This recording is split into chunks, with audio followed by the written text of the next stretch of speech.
Сәлеметсіңдер ме балалар? Әдебиеттік оқу 28-ші сабақ. Бүгінгі тақырып жыл санау.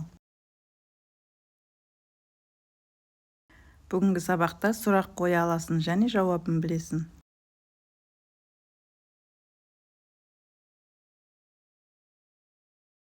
Бірінші тапсырма мәтінді оқы. Жыл басы. Ертегі. Қазақтың есептерінде жылдан үлкен мүшел дегендер бар.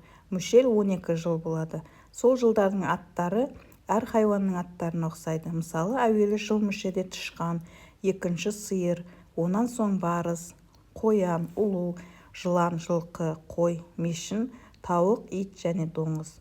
Сол жылдарды білетін қазақтарға кісінің қай жылда туғанын айтса, адамның жасын тауып береді. Бұрынғыдан қалған сөздер бойынша сол хайуандар жыл басы болуға дауласыпты. Сонда жылқы айтыпты: мен адам үстіме мінсе, алысын жақын етемін. Менің күшімді көреді, сүтімді ішеді, қылыма шейін арқан жіп еседі. Адамға менен пайдалы мал жоқ, жыл ағасы мен боламын дейді. Түйе айтты: сен адамның жұмысын жасайсың, арпа, сұлы, шөп асайсың, тамағың үшін құл болдың. Міне мен сен көтере алмайтын ауырды көтеріп неше айлық алыс жолдарға барамын. Аш болдым деп арпа, сұлы сұрамаймын. Көде болса көде, жусан болса жусан, не кез келсе соны қорық етіп, табылса су ішіп, табылмаса шөлде де жолға жүре беремін. Жылбасы болу маған лайық дейді. Сиыр айтты: адам егін ексе, менен егеді, сүтімді ішеді, құрт маялады деп. Қой айтады: мен болмасам қазақ үйін немен жабар еді, жүнімді алып киіз істейді, жабағымен киіз тігеді, арқан жіп еседі, сүтімнен құрт маялады дейді. Ит айтты: мен болмасам сендердің көбіңді не ұрлап, не қасқыр жеп тауысар еді. Сендердің баршаларыңның мен бақташыңмын, дұшпан көрінсе үріп, абалап, иеме хабар беремін. Тауық айтты: мен болмасам кісі ерте тұрып жұмысына бармай ұйықтап қалар еді.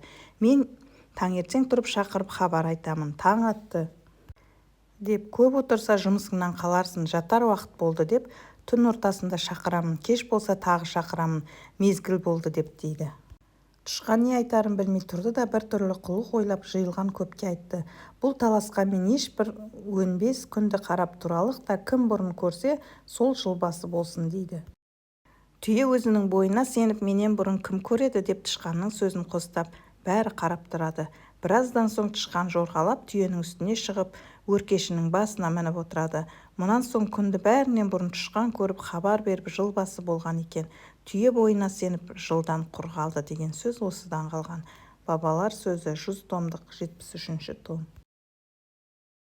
Келесі екінші тапсырма. Жыл 12 айдың қазақша атауларын ата. Тышқан, сиыр, барыс, қоян, ұлу, жылан, жылқы, қой, мешін, тауық, ит және доңыз. Үшінші тапсырма балалар. Мәтіннің негізгі ойына сай келетін нақыл сөздер ойластыр. Мақтаншақтық опық жегізеді, кішкентай болса шеберлік алда деген нақыл сөздерге сәйкес келеді екен. Себебі түйе бойына сеніп мақтанса да жыл басы болуда тапқыр тышқан озып кетті.